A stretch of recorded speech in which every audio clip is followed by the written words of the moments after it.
15e soupe des chefs et comme chaque année, les bénéfices de cette magnifique organisation soutiennent une action différenciée dans notre département. Et là, on va aller au centre nord du département pour aller chez vous.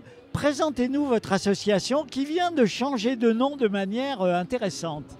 Alors, l'association La Plume Verte, c'est une association qui a 40 ans, un peu plus même, et qui est issue du regroupement de deux petites associations, une située à Crémaux. Crémaux, on est dans le pays d'Urfé, pas loin de Saint-Just-en-Chevalet, et aussi l'autre site est situé à Bussy-Albieux, pas loin de Saint-Germain-Laval. Et nous avons aussi un troisième établissement à Saint-Germain-Laval pour accompagner les personnes en situation de handicap dans leur vie de tous les jours. Donc cette association, qui est née il y a maintenant 40 ans, a pour but d'accompagner les personnes en situation de handicap par le travail, au travers d'un ESAT, et en dehors du travail, au travers d'un SAVS. Aujourd'hui, c'est 150 parties prenantes, une vingtaine de bénévoles que j'ai la chance de présider.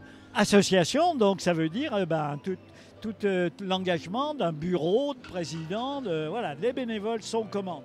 Tout à fait, ce sont des bénévoles qui donnent de leur temps par rapport à cette juste cause qui est d'intégrer les personnes en situation de handicap dans notre société, au sein de la cité, et de faire en sorte que leur vie soit le plus facile et le plus favorable pour eux. Inclusive, une société inclusive, voilà. Voilà.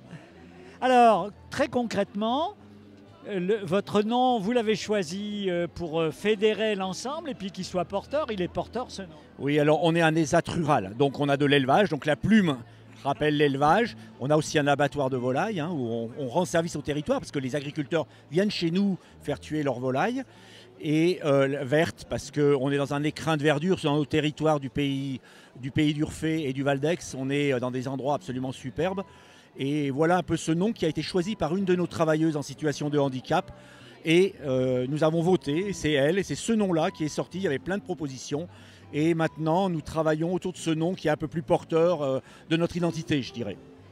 Alors, près de 100 travailleurs sont employés avec la structure que vous avez mise en place.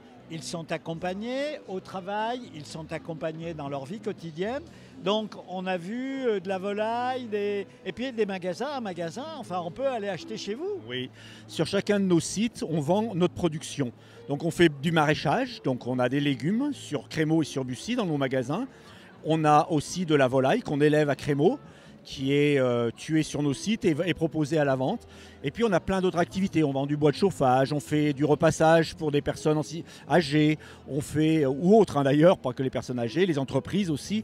On place aussi nos travailleurs dans la société civile. Ils vont travailler dans des entreprises pour certains d'entre eux. Voilà, il y a tout un panel d'activités. Et tout ça est encadré par environ 25 salariés qui sont des travailleurs sociaux qui accompagnent dans la bienveillance tous nos travailleurs et travailleuses en situation de handicap. Alors, vous avez des beaux projets. L'association, depuis 40 ans, elle a grossi, elle a grandi, vous inventez au fur et à mesure des projets. Et là, c'est vraiment vous passez un cap là avec ce projet. Oui, il y a un très beau projet à Bussy-Albieux. En fait, le site de Bussy-Albieux est une ferme. Et je veux remercier ici la famille qui nous l'a loué.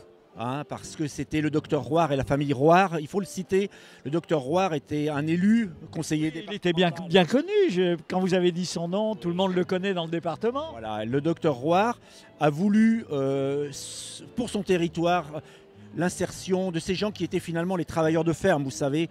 Et ces gens-là, aujourd'hui, n'existent plus dans les fermes et c'est maintenant nos institutions qui les accompagnent. Et cette famille, à Bussy, nous loue une ferme depuis très longtemps. Et nous avons avec eux un partenariat pour demain envisager une nouvelle construction qui s'insérera parfaitement dans l'environnement. Et cette construction aura pour but de mettre des conditions d'accueil de nos travailleurs bien meilleures et aussi pour nos salariés. Et nous aurons aussi une salle de réunion au cœur de la plaine du Forêt pour recevoir tous ceux qui veulent venir voir ce qu'est un ESAT et comment ils travaillent.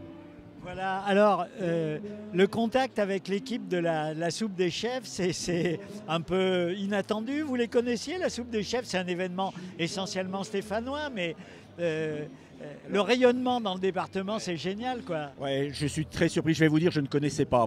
C'est pas possible. Mais oui, parce que c'est très... Je suis un Rouennais et Rouen-Saint-Étienne, vous savez, on a le seuil de Neulise entre nous deux et il faut franchir ce seuil. C'est pas tout à fait vrai parce que je travaille à Saint-Étienne aussi et donc la soupe des chefs, j'en avais quand même entendu parler, mais je n'avais pas la vision de cette ampleur de cet événement qui maintenant est là depuis plus de 10 ans. Et je veux remercier tous ces chefs et surtout le Lions Club qui nous a choisis pour être les bénéficiaires cette année. Et c'est Monsieur le maire de Saint-Germain-Laval qui est au Lions Club qui nous a proposé, et je veux le remercier personnellement parce que ça va nous aider pour Bussy-Albieux. À Bussy-Albieux, on va faire un investissement d'1 600 000 euros.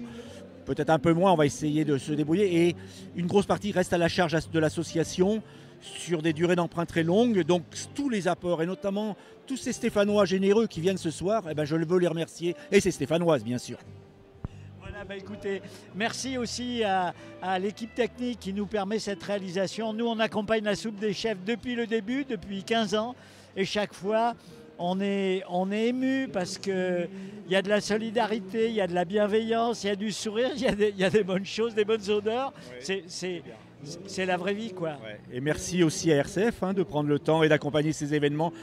Ça fait plaisir de voir cette solidarité quand même aujourd'hui dans notre société qui parfois peut montrer d'autres visages. Là, on sent la générosité stéphanoise, on sent la générosité de la mine, des gens qui étaient... voilà, les choses ne se perdent pas à Saint-Étienne. Et moi, je remercie les Stéphanois et les Stéphanoises, je remercie les chefs et le Lions Club. Écoutez, merci. Et puis alors, promis, on va venir en reportage chez vous avec l'ami Jean-François Gallifet qui nous fera vivre la vie quotidienne de votre ESAT à Crémaud ou peut-être à Bussy-Albieux. L'un et l'autre, si vous le voulez, vous verrez, c'est super beau à visiter. Merci. Au revoir. Au revoir.